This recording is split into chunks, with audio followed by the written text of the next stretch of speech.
The pirate films and the romantic films of the 40s was definitely an influence on Star Wars. You know, Errol Flynn kinds of movies. I mean, everything is of that genre, which is the fantasy, action, adventure kinds of films of that period of time in the cinema.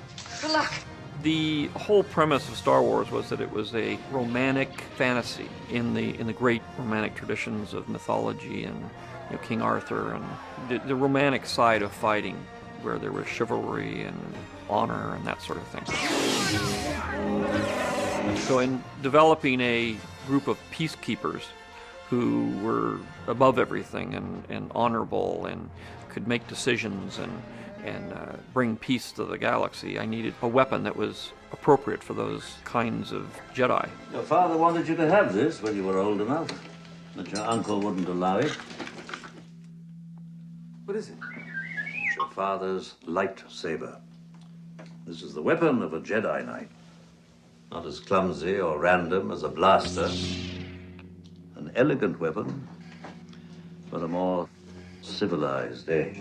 It was more a symbol of a simpler time, of a time before the Empire had taken over, a time when honor ruled. So it was more of a symbol than it was an actual weapon in the movie. Wokey religions and ancient weapons are no match for a good blaster at your side, kid. You don't believe in the Force, do you? The original concept was that the Jedi would fight with swords, and then I wanted to make it a futuristic kind of sword, so I made it a lightsaber, which is sort of a laser sword, to give it that technology edge to it.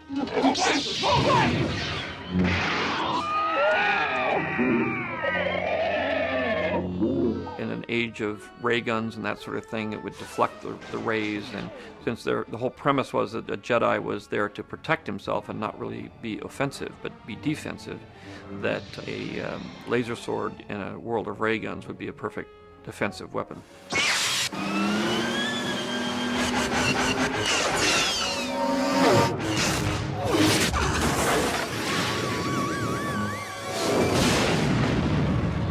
It started out as a kind of oriental form of swordplay where there was a lot of honor involved and a lot of skill and craft and higher spiritual meaning to the sword fight. And so they were very simple. And in the beginning, the first film, episode 4, it was a fight between a very old man and a man who was only partially a man and mostly a mechanical being. So it wasn't really much of a sword fight at all. When I left, I was but a learner, now I am the master. Only a master of evil, Darth.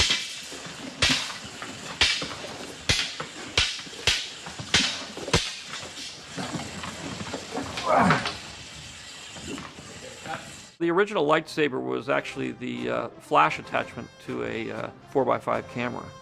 And we just took the round flash part off and then made it into a lightsaber. George was adamant that these things were really, really heavy, that we couldn't take a hand off. We always had to have two. It was like Excalibur. It was 40, 50 pounds of weight. They were very powerful. They had a lot of energy in them. And so that was, you worked with them as if they were heavy. So because when they crashed together, they made these big explosions and all kinds of things. As we went on, we wanted to have the lightsaber fights become faster and more intense as Luke became more proficient in the art of sword fighting.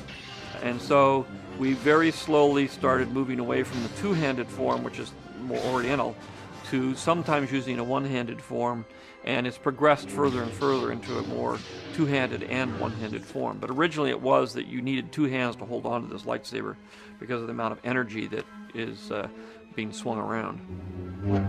You see? You can do it. I call it luck.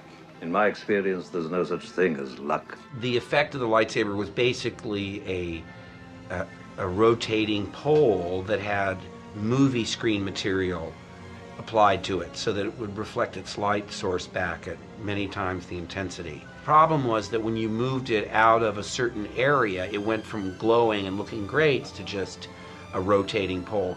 We rotated with reflective tape so that it would flash and it would create light on the actors and all that. That never really worked. As soon as they hit each other, they broke the lightsabers. So then we just used the sticks with the reflective material on it. As we moved on, we got more proficient at actually doing sword fighting.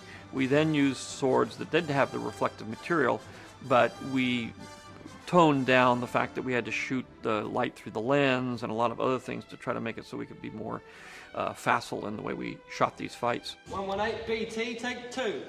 A camera, inboard on B, and action. I thought it would just be handled and they'd put in cartoon blades later. But if you were sword fighting, you wouldn't know when to stop your hand. You needed something to strike.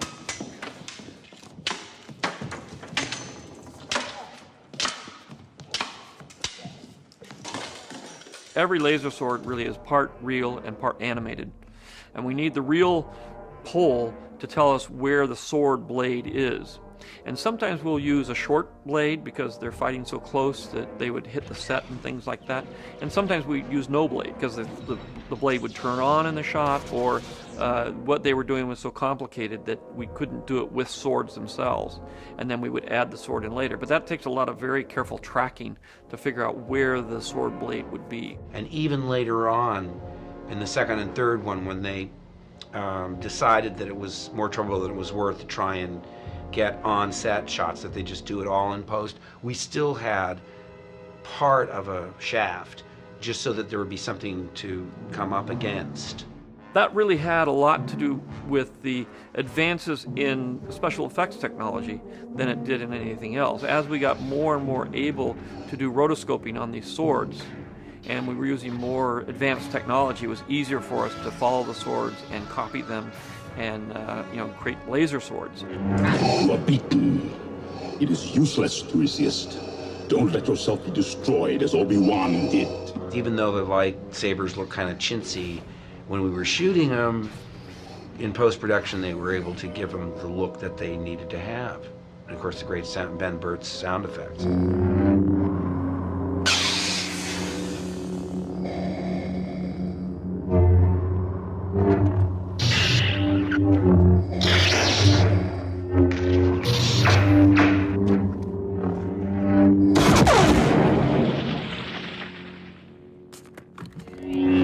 The sound of the lightsaber was turned over to Ben Burtt in the first film. Ben worked, really right from the very get-go while I was working on the script. And I would tell him that I needed a voice for R2. I needed a voice for, the breathing of Darth Vader. I'd need a sound for ray guns. I need a sound for laser swords.